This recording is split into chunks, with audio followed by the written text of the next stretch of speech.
নমস্কার বন্ধুরা, একটু ভিন্নতার সাথে বানানো ভাতের সাথে খাওয়ার জন্য সজনে ডাঁটা দিয়ে উচ্ছে বা করলার দারুণ স্বাদের পাঁচমিশালি চচ্চড়ি রেসিপি আজ আমি আপনাদের সাথে শেয়ার করব। যারা উচ্ছে বা করলা খেতে পছন্দ করেন, আশা করছি রেসিপিটা তাদের ভালো লাগবে।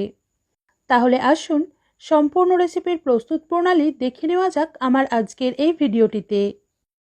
সর্ষে ও পোস্ত ছাড়াই সজনে ডাঁটা দিয়ে উচ্ছে বা করলার ভিন্ন স্বাদের এই পাঁচমিশালি চচ্চড়ি বানানোর জন্য প্রথমেই এখানে কেটে নিয়েছি কিছু সবজি, যেমন এভাবে কেটে রাখা করলা, আলু, কুমড়ো, বেগুন এবং সজনে ডাঁটা।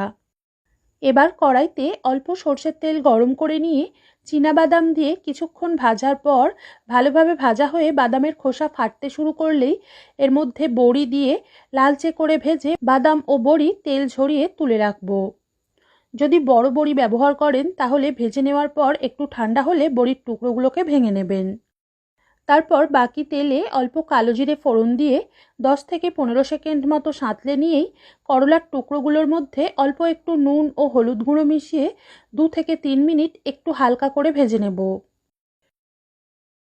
এরপর ছোট টুকরো করে কেটে রাখা আলু দিয়ে করলার সাথে আরও 2 থেকে 3 মিনিট ভেজে নেওয়ার পর আলু হালকা ভাজা হয়ে এলে দিয়ে দিলাম এইভাবে কেটে রাখা সজনে ডাঁটা এবং কুমড়ো।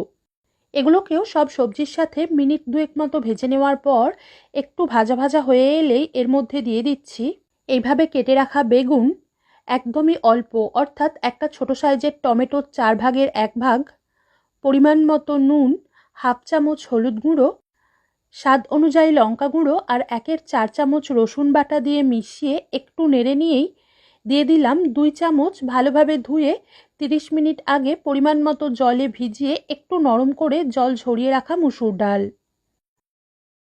সব উপকরণ মিশিয়ে 2 থেকে 3 মিনিট অর্থাৎ রসুনের কাঁচা ভাব বা গন্ধটা চলে গিয়ে টমেটোর টুকরোগুলো নরম হয়ে আসা পর্যন্ত কষে নিয়ে সব সবজি যাতে ভালোভাবে সিদ্ধ হয়ে যায় তার জন্য সব সবজির লেভেলের সমান গরম জল মিশিয়ে এটাকে ঢাকনা দিয়ে মাঝারি আঁচে সব সবজি পুরোপুরি সিদ্ধ হয়ে আসা পর্যন্ত রান্না হতে দেব। তারপর ঢাকনাটা খুলে একবার নেড়ে দিয়ে দেখে নিলাম সব সবজি ভালোভাবে সিদ্ধ হয়ে গেছে।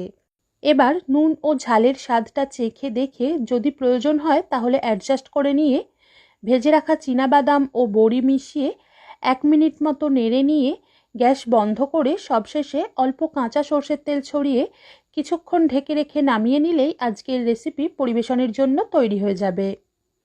কিছু কিছু বড়ি আছে যেগুলো সিদ্ধ বা নরম হতে একটু বেশি সময় লাগে, সেই ধরনের বড়ি হলে সেগুলোকে একদম শেষে না দিয়ে আরও একটু আগে দিয়ে কিছুক্ষণ ফুটিয়ে নিতে হবে। আজ এ পর্যন্তই। সবাই ভালো থাকবেন, সুস্থ থাকবেন। ধন্যবাদ।